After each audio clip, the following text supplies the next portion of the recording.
राम राम श्री राम राम राम राम राम राम राम राम राम राम राम राम राम राम। तो नमस्कार दोस्तों, कैसे हैं आप सब। स्वागत करता हूं आप सबका अपने नए एपिसोड में और अपने नए चैनल में, जिसका नाम है स्टोरीज ऑफ बाबा नीम करोली। और इस एपिसोड में हम बात करने वाले हैं बाबा नीम करोली महाराज की जीवनी, उनके चमत्कारों और उनके जीवन यापन के बारे में कि उन्होंने जन्म कहाँ लिया, उनकी जीवनी क्या थी, उन्होंने कौन कौन से चमत्कार दिखाए। और कई सारे एपिसोड हम लाने वाले हैं जिसके अंदर हम शेयर करेंगे, आपके साथ साझा करेंगे उनके अनकहे चमत्कारों के बारे में, सुप्रसिद्ध चमत्कारों के बारे में जो जगत जाहिर है और जिनको लोग बाग जानते हैं, जिनसे पहचानते हैं, जिनसे बाबा का दूर दूर तक नाम हुआ। चलिए शुरुआत करते हैं बाबा नीम करोली की जीवनी के साथ में। बाबा नीम करोली महाराज का जो पारिवारिक नाम था, बचपन का जो नाम था, वो था लक्ष्मीदास नारायण और उनके पिताजी का नाम था दुर्गादास शर्मा और वो एक ब्राह्मण फैमिली से थे और उनकी माता का नाम था कौशल्या देवी। उनका जन्म जो हुआ था वो यूपी के फिरोजाबाद शहर में हुआ था, जो फिलहाल अभी आगरा के नाम से है। और उसके अकबरपुर नाम का एक गांव है, वहाँ पर उनका बाबा नीम करोली महाराज का जन्म हुआ था। जन्म हुआ था सन 1900 के अंदर। और चूँकि कहते हैं कि पूत के पैर पालने में दिख जाते हैं, तो उनका भी कुछ ऐसा ही था कि उनके पिताजी को थोड़ा आभास होने लग गया था कि धार्मिक प्रवृत्ति के प्रति थोड़ा सा ज़्यादा जो है आकर्षित है। तो उन्होंने एक भरसक प्रयास किया उनको धार्मिक प्रवृत्तियों से दूर रखने का या धर्म वगैरह से थोड़ा सा दूर रखने का। बचपन में खूब लाड प्यार दिया ताकि वो जो है धार्मिक प्रवृत्ति की तरफ आगे अग्रसर नहीं हो, ठीक है। लेकिन नियति को कुछ और ही मंजूर था और 8 साल की उम्र में उनकी माता का देहांत हो गया। कौशल्या देवी जी इस संसार में नहीं रही।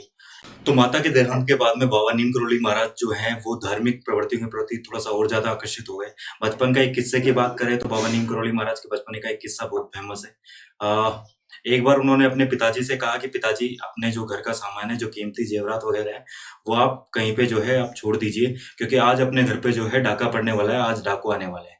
उनके पिताजी ने सोचा कि बचपन है, 7-8 साल का एक बच्चा अगर कुछ बोलता है तो लोग, मतलब कोई भी समझता है कि वो एक तरह से उसके साथ मस्करी कर रहा है या बचपन में उसको टाल देते हैं। फिर भी पिताजी ने एक हल्का सा एक डर था, क्योंकि वो उनकी आदतों को जानते थे, उनके जो कहे वचन थे उनको जानते थे कि बचपन से ही उनके जो वचन है कहे हुए वो सारे सत्य होते हुए हैं। तो एक हल्का सा शंका थी उनके दिमाग में और इसीलिए उन्होंने जो है कीमती जेवरात वगैरह अपने पड़ोसी के यहाँ पे रख दिए थे। और बाकी जो कुछ पैसे थे और कुछ सामान वगैरह था जो अपने घर पे था। और वास्तव में उस रात जो है उनके घर पे डाका हुआ। उस रात में जो है डाकू उसके घर पे आए, उनके घर पे आए और वहाँ पे लूटपाट उन्होंने की। उनके माता पिता की पिटाई भी उन्होंने की पैसों के लिए। तो इस प्रकार बाबा नीम करोली महाराज ने 8 साल की उम्र में एक पर्चा दे दिया था। उसके बाद में बाबा नीम करोली के महाराज के जो पिताजी थे, उन्होंने आभास कर लिया था कि यार इसको थोड़ा सा क्या है गृहस्थ जीवन में डालना पड़ेगा, नहीं तो ये बाबा बन जाएगा। और उसी के डर के वजह से उन्होंने जो है बचपन में उनकी शादी कर दी। महज 11 साल की उम्र के अंदर बाबा नीम करोली महाराज का विवाह ब्राह्मणिया गांव है वहाँ पे कर दिया गया। और उनकी जो श्रीदेवी थी वो महज 8 साल की थी। तो आप सोचिए 11 साल की उम्र में उनका जो है मतलब बेटे का ब्याह कर दिया जाए। 11 साल की उम्र में उनको पारिवारिक बंधन के अंदर बांध दिया गया।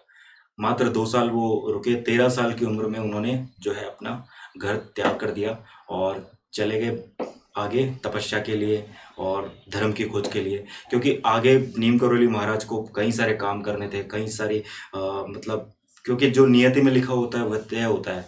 आपके चाहने से कुछ नहीं होता, जो किस्मत में और जो नियति में लिखा है वो होके ही रहता है। तो उसी तरीके से बाबा नीम करोली महाराज की जो नियति थी वो पहले से लिख दी गई थी। 13 साल की उम्र में उन्होंने जो है अपना घर छोड़ दिया। 13 साल की उम्र में बाबा के घर छोड़ने के बाद में बाबा जो है नीम करोली महाराज गुजरात के राजकोट है, राजकोट जिला, वहाँ पे एक आश्रम था, ठीक है। उस आश्रम के अंदर गए, वहाँ पे अपनी सेवा दी और आश्रम के अंदर गौपालन वगैरह करते थे। इस प्रकार से उन्होंने जो राजकोट का जो आश्रम था वहाँ पर अपनी सेवाएं दी और 3 साल की उम्र तक जो है वहाँ पे अपनी सेवाएं दी। उनकी सेवा और धार्मिक प्रवृत्ति से खुश होकर जो वहाँ के महंत थे, उन्होंने अब नेक्स्ट जो आगामी महंत है उसके पद के तौर पे उनको चुन लिया था। और लेकिन कुछ आपसी असमंजस था, क्योंकि पुराने जो वहाँ के शिष्य थे उनके, वो कुछ उनसे नाराज थे। तो इसीलिए बाबा नीम करोली महाराज ने जो है 17 साल की उम्र में अपना जो आश्रम था राजकोट वाला वो भी अपना त्याग कर दिया और वहां से निकल लिए अगले पड़ाव के लिए। अच्छा, आप सब लोगों को एक चीज और बता दूं, लक्ष्मी नारायण शर्मा जब आश्रम में गए, राजकोट के आश्रम में गए और वहाँ पे साधु सन्यासियों के साथ में रहे, तो वहाँ पे उनका नाम जो है सन्यास, पारिवारिक जीवन वाला जो नाम था वो चेंज होकर लक्ष्मण दास शर्मा हो गया था। लक्ष्मण दास बाबा लोग बाग उनको कहने लगे थे और लक्ष्मण दास बाबा के नाम से ही वो वहाँ पर फेमस हो गए थे। उसके बाद में उन्होंने राजकोट छोड़ दिया और बामनिया गाँव में आ गए। बामनिया गाँव में आने के बाद में उन्होंने एक हिंदू मंदिर का निर्माण किया, हनुमान जी का मंदिर का निर्माण किया और वहीं पे एक तालाब था, ठीक है, अभी भी वो तालाब है, एग्जिस्ट करता है। उस तालाब के अंदर जो है कठोर तपस्या करने का निर्णय लिया। वो उस तालाब के अंदर खड़े रहते और लगभग घंटों तक उस तालाब में तपस्या करते रहते और तपस्या करने के कारण जो है वहाँ के जो आसपास में कुछ ग्वाले वगैरह होते, वो उनसे कुछ खाने वगैरह, खाने पीने की वस्तुएं मांगते, कुछ इच्छाएं जाहिर करते और वो खड़े खड़े तालाब में उनकी इच्छाएं पूरी करते थे, ठीक है। अगर किसी ने कुछ खाने के लिए मांगा है, ग्वाले भूखे हैं, प्यासे हैं, तो वो कुछ मांग लेते थे उनसे, मजाक में मांग लेते थे, लेकिन बाबा उनकी इच्छा को कभी मना नहीं करते थे और उनकी इच्छा की पूर्ति करते थे। किसी ने कुछ मांगा, किसी ने कुछ मांगा, तो इस तरीके से जो है ग्वालों को बाबा नीम करौली महाराज तालाब में खड़े होकर जो है उनकी इच्छाएं पूरी करते थे। तो इस तरीके से जो है बाबा जब छोटे छोटे चमत्कार दिखाने लगे, ग्वालों और गांव वालों के बीच में फेमस होने लगे, तो उनको तलैया वाले बाबा के नाम से जाना जाने लगा और इस प्रकार जो है लक्ष्मण दास बाबा तलैया वाले बाबा के नाम से प्रसिद्ध हुए। अब कई सालों तक उन्होंने जो है वहाँ पे तपस्या करी, हिंदू मंदिर का निर्माण किया, हनुमान मंदिर का निर्माण किया, ठीक है। और उसके बाद में बाबा जो नीम करौली महाराज है वो आगे अगले पड़ाव के लिए प्रस्थान, अगले पड़ाव के अंदर जब बाबा नीम करौली महाराज वहां से निकलते हैं ब्राह्मणिया गांव से और पहुंचते हैं गंगा नदी के पंचाल घाट पे, जो अभी घटिया घाट के नाम से जाना जाता है। वहां पर उन्होंने कई दिन बिताए और उसके बाद में जो है बाबा नीम करौली महाराज इधर उधर जो है तीर्थ यात्राएं करते रहते थे, घूमते रहते थे इधर उधर। एक बार कहा जाता है कि जब बाबा नीम करौली महाराज अपने बामनिया गांव से जब जा रहे थे पंचाल घाट की तरफ और रास्ते में एक जगह पड़ती है, वहां पर उनको ट्रेन से उतार दिया गया था। ट्रेन वाला किस्सा आपने सुना होगा, या हम आगे आने वाले जो एपिसोड है उनमें आपको ट्रेन का किस्सा भी सुनाएंगे, जो जिस ट्रेन के किस्से की वजह से जो है बाबा का नाम नीम करौली महाराज पड़ा था, ठीक है। तो एक बार मोटा मोटा मैं आपको आइडिया दे देता हूँ, बता देता हूँ। तो बाबा नीम करौली महाराज ट्रेन में बैठे थे और चूंकि संत वेश में थे और टीटी आया और उनको संत वेश में देखकर जो है उनको ट्रेन से नीचे उतार दिया। जब टीटी ने बाबा नीम करौली महाराज को ट्रेन से नीचे उतार दिया और आगे बढ़ने लगा तो ट्रेन स्टार्ट नहीं हुई, ट्रेन वहां से हिली नहीं, शुरू नहीं हुई ट्रेन। तो जब वहाँ के कुछ लोग थे, उन्होंने जब बोला कि बाबा नीम करौली महाराज को आपने ट्रेन से उतार दिया है, उनको बेइज्जत करके उतारा है, ठीक है, और इसी वजह से जो है ट्रेन आगे नहीं चल रही है, ठीक है। तो आप जो है उनको ससम्मान वापस ट्रेन में लाइए, उनसे प्रार्थना कीजिए, उसके बाद में ही ये ट्रेन आगे चलेगी। और वैसा ही हुआ, जब वो टीटी और जो उनका पूरा स्टाफ है जब वो बाबा नीम करौली महाराज के पास में गए, उनसे सहज विनय निवेदन किया कि बाबा आप वापस जो है ट्रेन में बैठिए और हम आपसे माफ़ी मांगते हैं, ठीक है। तो बाबा ने 2 शर्तें रखी, 2 शर्त पे मैं आपके जो है ट्रेन पे चलूँगा। पहला ये कि आप आगे से कभी भी जो है ट्रेन में किसी भी महंत, किसी भी धर्म या किसी भी साधु का जो है अपमान नहीं करेंगे, अपमान नहीं करेंगे।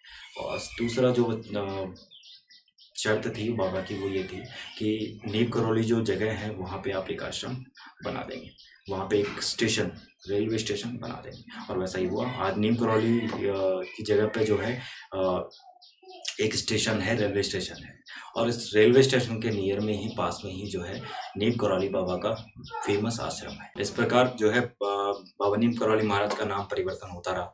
पारिवारिक उनका नाम लक्ष्मी नारायण शर्मा, जब महंत बने, महंत की संगत में आए तो उनका नाम हुआ लक्ष्मण दास बाबा।